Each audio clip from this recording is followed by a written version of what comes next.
Hola, buenas, queridas amigas y amigas. Bienvenidos de nuevo a mi canal. Hoy os traigo un vídeo de Revenge en el que habla sobre los influencers estos que están vendiéndose a ayuntamientos y a demás lugares públicos, en el que no tiene desperdicio lo que dice.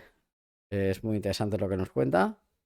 Nos da su opinión sobre el tema. Y he considerado que es interesante el vídeo y que me gustaba distribuirlo. Nada más. Ahora, sin más preámbulos, daremos paso al vídeo, pero antes, dentro intro. Vamos a dar paso al vídeo. Días ha trascendido en diferentes medios digitales y se ha viralizado en redes sociales una crítica al hecho de que Carla Galeote, la TikToker e influencer promotora o vinculada al partido y a los postulados de Podemos, habría recibido más de 1.000 euros del Ayuntamiento de Getafe por haber sido invitada a un acto, a una charla, cuando en dicho ayuntamiento están gobernando los partidos que están, digamos, adscritos a la ideología y que forman parte de la promoción de los programas que hace Carla Galeote vinculados a estos partidos. Y de esta situación y de esta crítica que comparto y voy a explicar en qué puntos y por qué, creo que es muy importante hacer una lectura de qué es lo que está pasando y fundamentalmente en todo este meollo, cuál es el aspecto fundamental que considero nocivo socialmente, fundamentalmente ya no para que en España haya un régimen democrático, sino para que haya simplemente libertad de pensamiento. Es decir, que la construcción del debate público y de la opinión pública no esté en manos exclusivamente del poder, como acontece en España, sobre todo en los medios de comunicación tradicionales. Y es que bajo mi punto de vista hay tres aspectos fundamentales que vale la pena separar de este caso concreto y de algunos otros que hemos visto en los últimos y recientes años. En primer lugar, ¿está mal o es reprobable o nocivo socialmente que haya periódicos o divulgadores, incluso en redes sociales, que estén adscritos y, digamos, totalmente vinculados, que su actividad divulgativa esté totalmente vinculada a hacer una promoción de ciertos partidos políticos? Bueno, pues esto per se, de manera genérica, en absoluto, claro que no. Obviamente, para que haya un espacio de libre debate, de libertad de información, de libertad de opinión, y siempre que alguien lo haga voluntaria y libremente, incluso es positivo que haya diferentes divulgadores, medios de comunicación, etcétera, etcétera, que apoyen diferentes grupos de poder o diferentes ideas desarrolladas en la política o en el conjunto de la sociedad. Segundo aspecto fundamental. ¿Está mal que esas personas que eligen hacer ese tipo de promoción, ese tipo de divulgación vinculada, adscrita a un partido, cobren de ese partido por hacer esa divulgación? Bueno, personalmente considero que tampoco, siempre hablando en términos genéricos. Luego voy a explicar por qué. Que tampoco. Desde luego, el mensaje que cualquier persona con dos dedos de frente va a poder advertir a través de esa persona es que existe un fuerte condicionante respecto a la independencia y, por lo tanto, a la falta de sesgo, a la rigurosidad y no tendenciosidad a la hora de abordar una cuestión. ¿Por qué? Pues porque en el momento en el que una persona realiza una divulgación y su medio de vida pasa fundamentalmente por adscribirse, por no salirse de una serie de postulados que le marca un partido por el que además le retribuye y le paga, obviamente ese medio o ese divulgador o esa radio o ese periódico tiene ya un fuerte sesgo y un condicionante para que todo lo que haga mediáticamente, todas las opiniones que dé, estén desde luego dirigidas o haya un condicionante de dirección del grupo político al divulgador que hace la promoción de los postulados del grupo político. Ahora bien, tercer aspecto fundamental, clave, que creo que es lo más importante por el cual he querido hacer este vídeo y que además es algo que los ciudadanos de alguna manera pueden ya llegar a percibir en España, sobre todo en los medios de comunicación tradicionales. Es nocivo para la sociedad, para que exista esa libertad de pensamiento y ese libre intercambio de ideas y la formación de la opinión pública sea realmente libre y orgánica con lo que realmente le preocupa a la sociedad. Que esos divulgadores que cobran de esos partidos o esos medios de comunicación y hacen promoción de esos grupos que les retribuyen. No solamente hablo de dinero, también hay muchas maneras de tener a alguien adscrito y de retribuirle, dándole visibilidad, pagándole o invitándole a actos, a eventos, dándole medios, asesorándole, haciendo estrategias comunes, porque esto de que parece que simplemente dando dinero alguien se deja seducir por un partido. No. Pero bueno, como digo, ¿es nocivo que esa persona que realiza una divulgación de unos postulados de ese partido reciba retribución? No, el segundo aspecto que ya hemos visto. Ahora, tercero, ¿es nocivo que esa retribución provenga del erario público? Por supuesto. No solamente es que es nocivo, no solamente es que es una perversión de esos dos primeros puntos que hemos visto de cómo alguien de manera loable puede defender los postulados de un partido, adscribirse a ellos, hacer promoción de ellos, sino que además es la principal causa, como digo, es el principal elemento de por qué en España cualquier discurso, que esto le sonará a mucha gente, cualquier aspecto, cualquier circunstancia sobre una cuestión que está en boga públicamente, no se adscriba a un posicionamiento del poder político, sea del partido que sea, y esto es especialmente sensible con los partidos que ostentan el poder, porque son en ese momento quienes tienen la facultad para dar unas subvenciones a este o aquel, pero también sucede, por ejemplo, en el ámbito autonómico, no solamente en el nacional. Pues este es el principal problema para que todos estos discursos no solamente es que estén al margen, sean olvidados, no se permitan, sino que además sean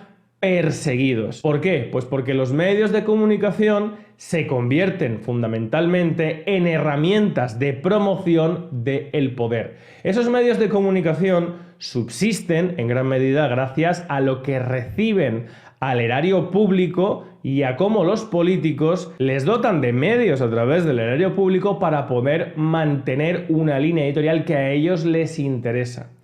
Y fundamentalmente y especialmente sensible y preocupante en el caso de España es el hecho de que todos y cada uno de los partidos, sin excepción, viven del erario público. No solamente viven del erario público, sino que para poder subsistir, su manera de nutrirse, de sobrevivir, pasa forzosamente, de acuerdo con la ley de hierro de las oligarquías, y así es, por colocar a amigos, correligionarios y familiares en la instancia gubernamental o administrativa en la cual ellos tienen mano. Esto pasa con todos los partidos, los que han hecho gobierno nacional, los que están haciendo gobiernos autonómicos o incluso en los municipios. Y cuando año tras año, década tras década, esto, sin que esté medido ni controlado absolutamente por nadie, porque los políticos no solamente nombran a los jueces, hacen leyes, las aplican, sino que además también nombran, por ejemplo, el Tribunal de Cuentas. Pues cuando esto se sucede a través del tiempo, es cuando tenemos estructuras anquilosadas, elefantiásicas, ineficientes, inoperantes, como en el caso de la administración española, donde hay personas que están haciendo el mismo trabajo en comunidades autónomas, diputaciones, etcétera, etcétera, porque lo que le importa al partido es tener a ciertas personas en diferentes sitios, a través de empresas públicas, a través de festividades, a través de la organización de eventos en municipios, pero también en diputaciones, en comunidades autónomas, etcétera, etcétera. ¿Y a dónde lleva esto al final? Pues lleva al final a que los partidos pierden su sentido de origen. Es decir, ¿por qué he empezado explicando estos 3 puntos de está mal, qué tal? Pues porque desde luego en sitios o en países donde los partidos no son financiados por el Estado, sino que la financiación es privada, por lo tanto, un partido o un sindicato existe porque hay un grupo de ciudadanos que consideran que esa asociación es valiosa para defender sus intereses, por lo tanto se produce una traducción del poder de abajo arriba, no de arriba abajo. Esos discursos, esa opinión pública que se forma dentro del sesgo ideológico de cada partido, pero se hace de manera civil, de la ciudadanía a los partidos y de los partidos a las instituciones. No se produce, como en el caso de España, que los partidos que están instalados en el Estado, que están ya desde la primera línea de salida dentro de las instancias del Estado, lo que hacen es simplemente, cuando acude a una cita electoral, lanzar una consigna para que la gente, por un corazón que ve en un sitio, o el comunismo, o libertad, o la inmigración, o el feminismo, etcétera, etcétera, depositar un voto y luego el partido hace lo que le da la gana. Es más, incluso todas esas consignas para movilizar al voto no nacen, no se traducen en el caso de España, porque no son partidos civiles, están por civilizar, son partidos estatales. La acción política de estos partidos no es de manera orgánica que los ciudadanos que los sostienen llevan a los partidos sus necesidades, sus ambiciones y de ahí a las instituciones, sino que los partidos desde el Estado lanzan consignas a los ciudadanos, en el caso de España digo, para decirles, oiga, lo importante es que vive usted en un país machista, oiga, lo importante es que vive usted en un país islamizado o no sé qué, para que la gente se movilice, dé apoyo, pero a través de una consigna que no tiene nada que ver con sus preocupaciones reales del día a día. Pues bien, esta construcción de arriba a abajo es la que reproduce todo aquel que decide ser un mamporrero de estos partidos a través del erario público. Fuera de algo capital, que es una perversión en sí mismo, y es que ¿por qué cualquier ciudadano que no está de acuerdo o incluso que desea combatir las ideas de Carla Galeote y de Podemos o de Vox y de sus acólitos tiene que pagar con su dinero, con sus impuestos, que además son unilateralmente impuestos, como su propio nombre indica, por parte del Estado de manera unilateral y coercitiva al contribuyente, y con su trabajo, con su esfuerzo, con su sacrificio, mantener todos estos discursos? Desde luego eso es una perversión del sentido civil que deberían tener los partidos y de la defensa de los postulados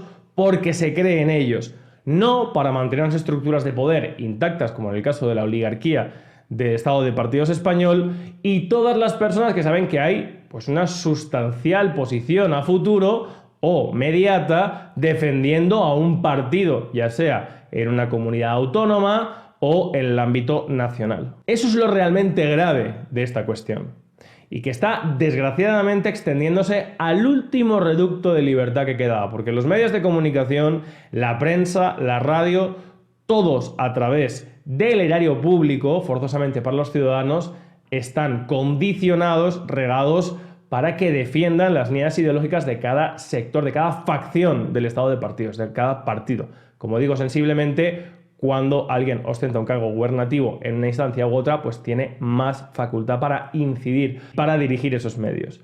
Pero es que ya fuera de la televisión, la radio, etcétera, etcétera, están los partidos seduciendo y entrando en redes sociales a través de tiktokers, a través de influencers, youtubers, etcétera, etcétera. Y eso es gravísimo, porque significa que el último reducto de independencia y libertad que quedaba en este país políticamente está viéndose cada vez más reducido y acotado. Y claro que es gravísimo, gravísimo que eso esté pasando. Y claro, y desde luego que es malísimo, nocivo y desde luego deleznable que alguien reciba dinero público por defender una posición política de un partido. Por supuesto que sí. No solamente, como he dicho, por la falta de independencia, sino porque eso lleva al final a carecer de principios, a carecer de valores y a defender las cosas que te dice una facción del Estado que en primer término lo primero que quiere es mantener las instancias y la falta de límite y control a los políticos que hay en este país, porque de eso subsisten y de eso viven los propios partidos. Y no solamente eso, sino muchísimo más grave. Cuando hay un aspecto para la opinión pública muy trascendente, pero cuya posición es unánime en el conjunto de la oligarquía, en este caso de todos los partidos, el problema es que no se permite disidencia en contra y a cualquier disidente se le combate. No solamente se le combate, se le persigue. Por ejemplo, en la guerra de Ucrania. Por ejemplo, con el tema del confinamiento en la pandemia.